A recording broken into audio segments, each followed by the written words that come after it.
एक दिवसीय प्रवास पर मध्य प्रदेश के पूर्व मुख्यमंत्री दिग्विजय सिंह एक दिवसीय प्रवास पर रीवा पहुंचे।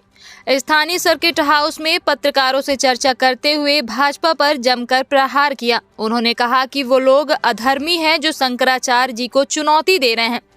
उन्होंने कहा कि ये जो भाजपा के लोग मेरा विरोध करते हैं, मैं चुनौती देता हूं, मुझसे ज़्यादा हिंदू होके बता दें कितने लोगों ने नर्मदा जी की पैदल यात्रा की, बता दें। ये हेलीकॉप्टर में बैठ के करेंगे, गाड़ियों में बैठकर करेंगे। ये लोग अधर्मी हैं जो शंकराचार्य जी को चुनौती दे रहे हैं।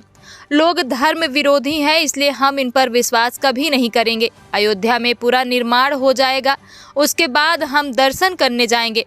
हम भारतीय जनता पार्टी, संघ और विश्व हिंदू परिषद के आयोजन में नहीं जाएंगे। हमारे लिए आस्था का प्रश्न है। जब विधिवत मंदिर निर्माण पूरा हो जाएगा, हम लोग उसमें विधिवत जाएंगे। हम किसी के निमंत्रण से थोड़ी जाएंगे। उन्होंने कहा कि 18वीं शताब्दी में वहां पर छोटी सी मस्जिद वहां पर बनाई गई थी, वहां मंदिर था, राजमहल भी था, उसके प्रमाण मिले हैं। उसके बाद 1850 में निर्मोही अखाड़ा ने सारा संघर्ष शुरू किया। राम मंदिर के लिए उन लोगों ने इसके लिए लड़ाई लड़ी। आरएसएस, विश्व हिंदू परिषद और भाजपा ने कभी राम मंदिर की बात नहीं की। 1984 के चुनाव में जब भाजपा की 2 सीटें रह गई, तब उन्होंने राम मंदिर की बात की। इसका थोड़ा सा इतिहास मैं आपको बताना चाहता हूँ। ये जो उसे बाबरी मस्जिद कहा जाता है, वो 18वीं शताब्दी में किसी समय एक छोटी सी मस्जिद वहाँ बनाई गई। वहाँ मंदिर था, उसके प्रमाण मिले हैं। राजमहल भी था, उसके प्रमाण भी मिले हैं।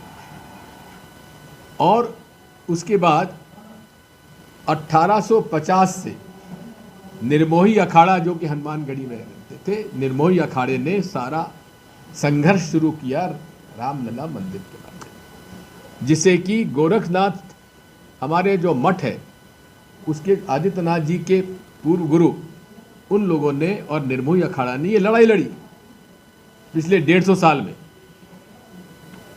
आरएसएस 1925 में उसका गठन हुआ, उन्होंने कभी राम मंदिर की बात नहीं की। विश्व हिंदू परिषद जो 1964 में गठन हुआ, उसने राम मंदिर की कभी बात नहीं की। भाजपा जो कि जनसंघ बनी, उसने कभी राम मंदिर की बात नहीं की। भाजपा जो 1979-80 में बनी, उसने चुनाव 1984 का लोकसभा चुनाव में 2 सीटें रह गई, तब जाकर उन्होंने उसकी बात की। और आज मैंने जॉर्ज फर्नांडिस का एक देखा है बयान, जिसमें वो कह रहे हैं कि जब मंडल कमिटी, हमने आयोग का निर्णय लिया, वीपी सिंह जी, तो अडवाणी जी उनसे आके कहा कि आप लोगों ने ये करके हमको अब मजबूर कर दिया, अब हमको फिर से मंदिर मस्जिद की लड़ाई शुरू करनी पड़ेगी। मंदिर मस्जिद की लड़ाई शुरू करनी पड़ेगी, यानी कि फिर से हिंदू मुसलमानों को लड़ाना पड़ेगा। यही 1925 से लेकर आज तक राष्ट्रीय स्वयंसेवक संघ कराता रहा है।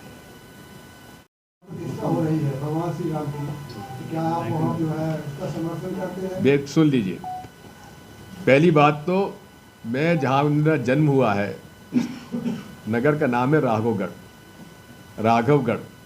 राघव जी के मंदिर मेरे घर में है, जहाँ कई वर्षों से 24 घंटा जोत जलती है, घी की और तेल की, और उसका हम लोग उसके अनुयायी हैं। और पूरे तरीके से मैं महाराज स्वरूपानंद जी का दीक्षित शिष्य हूँ।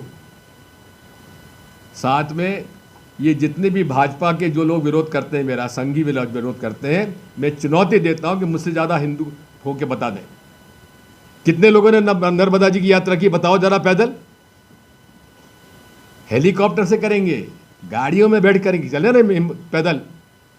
ये लोग अधर्मी हैं जो शंकराचार्य जी को चुनौती दे रहे हैं, जिन्होंने निर्मोही अखाड़े का हक छीना है, जिन्होंने रामानंदी संप्रदाय का अपमान किया कि उनको रामनेश्वराचार्य जी को उन्होंने निमंत्रण नहीं भेजा। ये अधर्मी है, धर्म विरोधी है, इसलिए हम इनका पर विश्वास कभी नहीं करेंगे। जहाँ तक अयोध्या जी में रामलाला जी का मंदिर है, उसका पूरा निर्माण हो जाने दीजिए।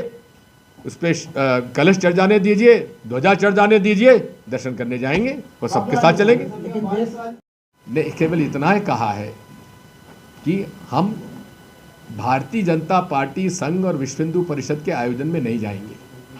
बाकी हमारे लिए आस्था का प्रश्न है। जब मंदिर निर्माण पूरा हो जाएगा विधिवत, उसमें हम लोग जाएंगे। कौन नहीं जाता है? और किसी की इजाज़त चाहिए? हमको इजाज़त चाहिए क्या? क्या निमंत्रण से हम किसी पे जाएंगे? भगवान हमको वैसे ही बुला लेता है, जाते हैं, दर्शन करने जाते हैं। किसने मना किया है?